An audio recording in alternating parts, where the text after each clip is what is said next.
What's up, Ash here. So the habit of cravings, something we all deal with during the holiday season, no doubt, and it's something that won't go away, which is totally fine, but it allows us to bring our awareness to it, sort of change our relationship and the habits around it so that you can have full control over your cravings. So your job is basically to understand your holiday cravings, where they come from, why you have them, and how to control them.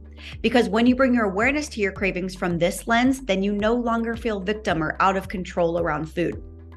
So let's dive into where your cravings come from first and foremost. So cravings come from your amazing brain. Your brain places a lot of value on salt, on sugar, and on fat. And this is simply because salt's required for your body to function properly, as well as hydration, right? We know that, electrolytes. Sugar is a quick source of energy.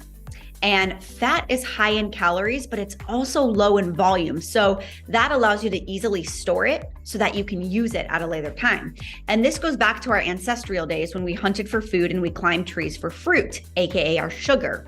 Right now, in today's world, food is abundant, right? I mean, there's fast food, there's grocery stores, there's food trucks, there's food delivery, there's DoorDash. They just bring you food right to your house. And I'm sure right now your cabinets and your fridges are full of food. I mean, you could literally access food within seconds, no matter where you are, right? But your brain continues to crave it like it's scarce, like it's stuck in our hunter-gatherer days, because your brain is actually wired to the caveman days. Isn't that crazy? So this is where your cravings originate from. So the main reason why you have cravings is because we're trying to cope with something that we feel is missing. And usually we use food to cope with that. Now, the thing we feel that is missing is usually tied to a thought, a feeling, or an emotion. So that's what we're really craving, but we use food to deal with that craving. And when we give into that craving and we feel the feels of that craving, our brain gets rewarded. And that is the main thing here. For example, if I'm feeling lonely because my family went out of town for the holidays and I'm left here alone and I'm feeling super sad, right? I'm now craving connection, right? My family's gone, I'm alone, it's the holiday time, I'm lonely, I'm craving connection. However, no one is here. I'm alone, right?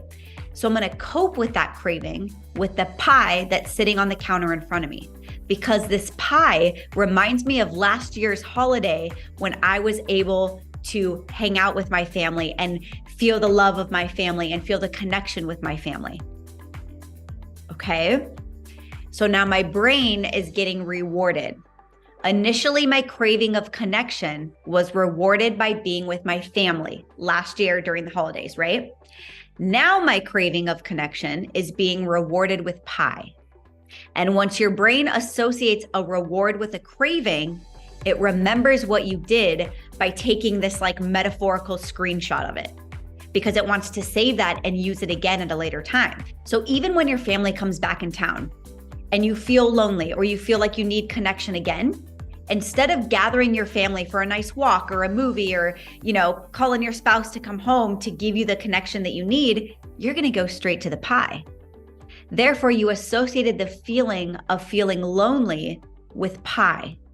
We experience the entire spectrum of emotions during the month of December, right? And if we don't have a good coping mechanism in place for our cravings of our thoughts and our feelings and the emotions that we have, we'll turn to food. So instead of turning to food, we're going to turn to these 7 motives of human behavior instead. Now, these motives are primal. They create this internal motivation within us that cause you to act on your cravings, and they're invisible to you. But the thing is, you can't get rid of them. Okay, they're the 7 primal motives of human behavior. You can't get rid of them. They require your attention. So we need to get familiar with them so that we can first understand what we need and what craving or what thought and feeling and emotion we're trying to cope with. And then second, once we have the awareness of that, we can then shift the habit of filling the emotion with food and use a different coping technique instead. Pretty cool stuff, right? So let's look at what these 7 motives of behavior look like. And then once you understand them, I'll give you a really cool kick butt technique to use anytime a craving comes up. So this is your list. Anytime you crave food, it's because you're craving an emotion that is tied to one of these things. Once you have awareness of that, everything is going to change for you. So let's look at them, and then I'll explain how you would use this. So we have food and water, conserving energy, sex and love, connection, winning at social acceptance and approval, reducing uncertainty, and of course, status. So when we relate this to the holiday season, you can easily see how any emotion, any thought, or any feeling you have is directly tied to one of these motives. So how do I control my cravings, right? We're going to bring awareness through these 5 questions anytime a craving strikes, whether you're at home, out and about, at a holiday party. Question number 1, what is my body actually craving?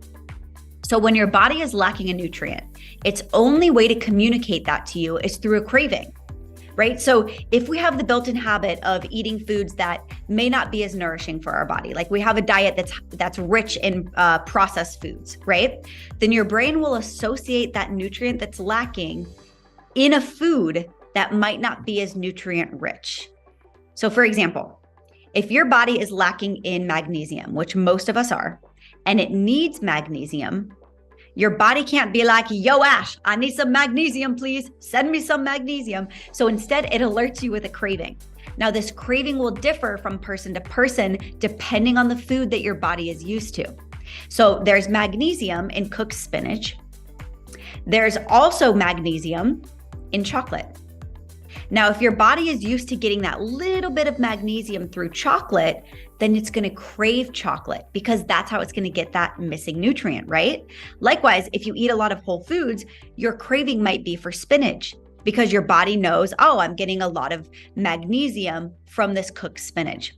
So your body doesn't know the difference between these two foods. All it knows is I need the nutrient and I need it now. So during the holiday season, here is your first cue and question to ask when a craving strikes. Am I actually craving this insert food or insert dessert that you're craving, or is my body really missing a nutrient?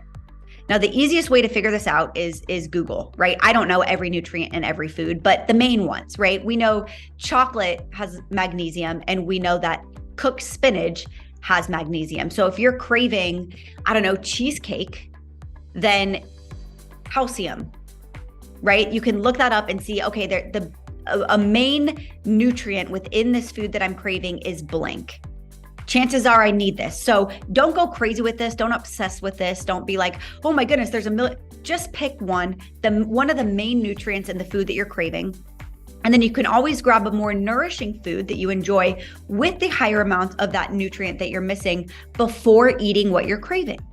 So you can still have the cake, but maybe you have, and if you don't like spinach, I'm not telling you to eat spinach, but find another source of food that has a lot of magnesium in it that you actually enjoy, that's a little more nourishing.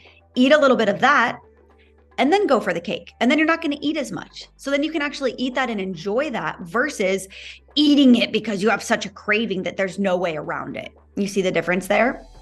Also, you can always opt for protein. You can always opt for protein if you're like, yeah, I'm in a place where I don't have, the accessibility to get this specific food with this specific nutrient from this specific, I get it. Opt for protein. You can always opt for protein. That's going to help offset any cravings as well.